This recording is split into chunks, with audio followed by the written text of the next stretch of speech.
கர்த்தருக்கு ஸ்தோத்திரம். கர்த்தராகிய இயேசு கிறிஸ்துவின் இன்ப நாமத்தில் இனிய வாழ்த்துக்கள்.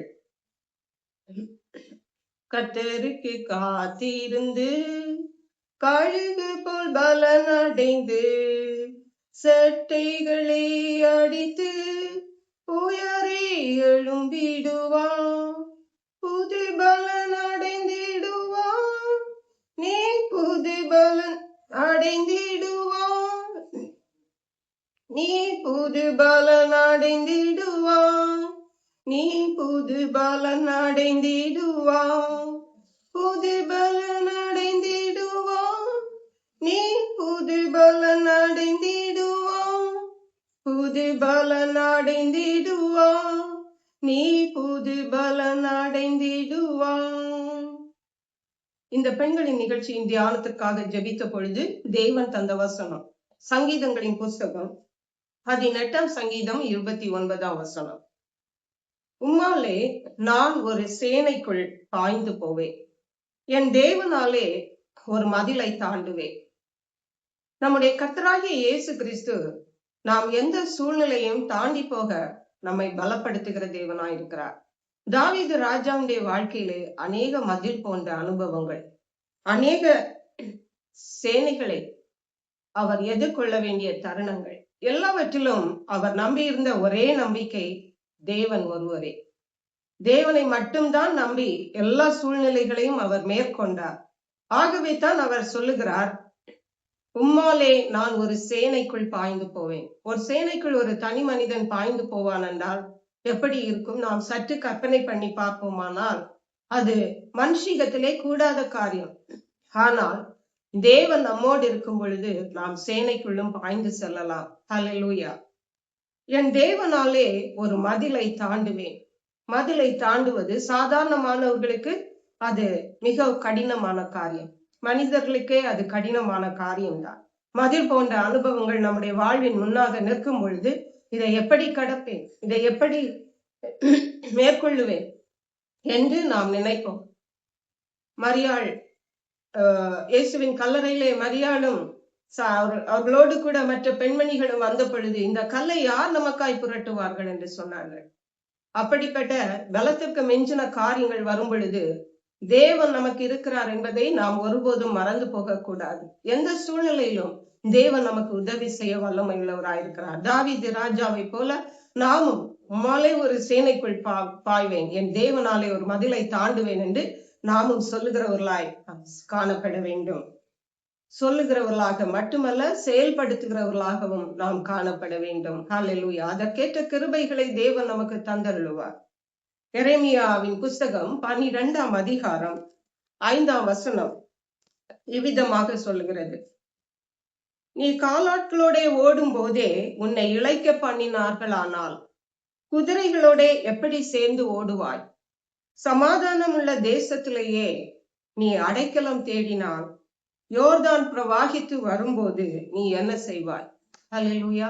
இந்த வசனத்தை வாசித்தால் பயமா இருக்கிறதா? இப்போது இருக்கிற சூழ்நிலையே நம்ம தாங்க முடியவில்லை. இதை விட அதிகமான கடினமான சூழ்நிலை வரும் பொழுது என்ன செய்வோம் என்று கேட்டால் பதட்டமாகத்தான் இருக்கும். ஆனால் தேவனுடைய பிள்ளைகளுக்கு எந்த பதட்டமோ பயமோ இருக்காது. ஏனென்றால் பூமி நிலை மாறினாலும் மலைகள் நடு சமுத்திரத்தில் சாய்ந்து போனாலும் நாங்க பயப்பட மாட்டோம். ஏனென்றால் தேவன் எங்களுக்கு அடைக்கலமாயிருக்கிறார். தேவன் எங்கள் பலனாயிருக்கிறார். பிரியமான தேவனுடைய பிள்ளைகளை, வருகிற நாட்களில் தேவனுடைய பிள்ளைகளுக்கு மிகவும் நெருக்கமான நாட்கள் தான். சமாதானம் உள்ள தேசத்திலே நாம் அடைக்கலம் தேடினால் யோர்தான் பிரவாகித்து வரும் பொழுது நாம் என்ன செய்வோம்?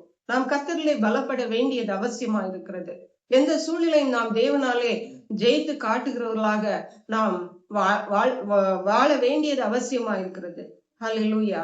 ஏசாயா தீர்க்கதரிசியின் புஸ்தகம் 40 அதிகாரம் 29 வசனத்திலிருந்து வாசிக்கும் பொழுது அவர் சொல்கிறார், சோர்ந்து போகிறவனுக்கு அவர் பலன் கொடுத்து சத்துவம் இல்லாதவனுக்கு சத்துவத்தை பெருக பண்ணுகிறார். ஒருவேளை நீங்கள் சொல்லலாம், எனக்கு எழும்பி நடக்கிறதற்கு கூட பலன் இல்லை என்று. ஆனால் முன்னிருக்கிற பிரச்சனையோ மதில் போன்றிருக்கிறது, யோர்தான் போல இருக்கிறது என்று பயப்படாதிருங்கள். பலன் உள்ளவனுக்காகிலும் பலன் அற்றவனுக்காகிலும் உதவி செய்கிறது அவருக்கு அது லேசான காரியம்.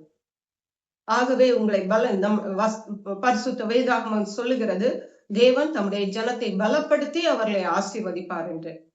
உங்களை பலப்படுத்த தேவனாலே முடியும். பரிசுத்த பவுல் அப்போஸ்தலர் சொல்லுகிறார், என்னை பலப்படுத்துகிற கிறிஸ்துவினாலே எல்லாவற்றையும் செய்ய எனக்கு பலன் உண்டு. உங்களை பலப்படுத்தி உங்களை ஆசீர்வதிக்க தேவன் போதுமானவராயிருக்கிறார். சோர்ந்து போகிறவனுக்கு அவர் பலன் கொடுக்கிறவர், சத்துவம் இல்லாதவனுக்கு சத்துவத்தை பெருக பண்ணுகிறவர். இளைஞர் இளைப்படைந்து சோர்ந்து போவார்கள், வாலிபர் கூட இடறி விழுவார்கள். ஆனால் கர்த்தருக்கு காத்திருக்கிறவர்களோ புது பலன் அடைந்து புது பலனை அடைய வேண்டும். கர்த்தருக்கு காத்திருப்போமானால் நாம் புது பலனை தேவன் நமக்கு தருவார். கழுகுகளை போல செட்டைகளை அடித்து எழும்புவோம். சூழ்நிலைகள் நமக்கு சாதகமாய் இராவிட்டாலும் தேவனுடைய பிள்ளைகளாகிய நாம், கர்த்தருக்கு காத்திருக்கிறவர்களாகிய நாம் கழுகுகளை போல செட்டைகளை அடித்து எழும்புவோம். ஹல்லேலூயா. அவர்கள் ஓடினாலும் இளைப்படையார்கள், நடந்தாலும் சோர்ந்து போகார்கள். இதுதான் ஒவ்வொரு தேவனுடைய பிள்ளைகளுடைய அனுபவமாயிருக்கிறது, அடையாளமாயிருக்கிறது. ஹல்லேலூயா. சங்கீதங்களின் புஸ்தகம் 18ஆம் சங்கீதம் 33ஆம் வசனம் இவ்விதமாக சொல்லுகிறது, அவர் என் கால்களை மான்களுடைய கால்களை போலாக்கி என்னுடைய உயர் ஸ்தலங்களில் என்னை நிறுத்துகிறார். அடுத்த வசனம், வெண்கல வில்லும் என் புயங்களால் வளையும்படி என் கைகளை யுத்தத்திற்கு பழக்குவிக்கிறார். ஹல்லேலூயா. மான்கள் என்றால் ஒரு சின்ன சாதாரண ஒரு விலங்குதான். அதனுடைய கால்கள் மிக சிறிதா இருக்கும், ஆனால் கெட்டியாக இருக்கும். அவைகள் மிக உயர்ந்த மலைகளிலும் லகுவாக ஏறிவிடும்.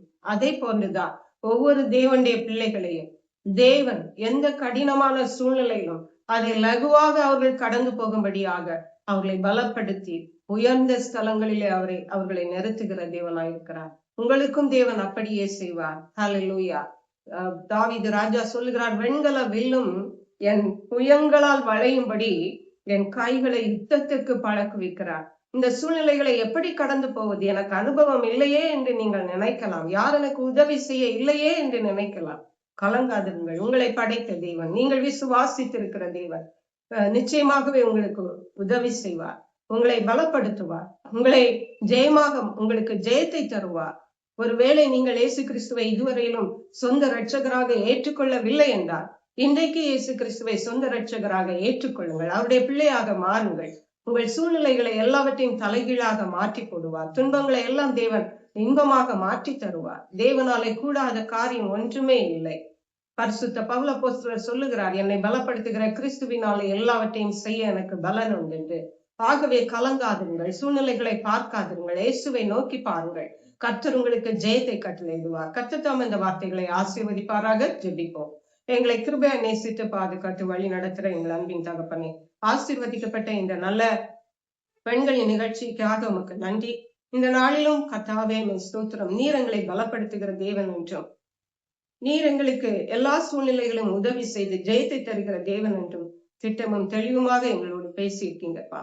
நாங்கள் கர்த்தருக்கு காத்திருந்து புது பலன் அடைய, சூழ்நிலைகளை ஜெயிக்க, கழுகளை போல செட்டைகளை அடித்து எழும்ப கர்த்தர் எங்கள் ஒவ்வொருவருக்கும் உதவி செய்வீராக. நன்றி பரிசுத்த ஆவியானவரே. துதி கன மகிமை மக்கே செலுத்துகிறோம். இயேசு கிறிஸ்துவின் இன்ப நாமத்தில் ஜெபிக்கிறோம் எங்கள் அன்புள்ள பரமபிதாவே. ஆமென். God bless you.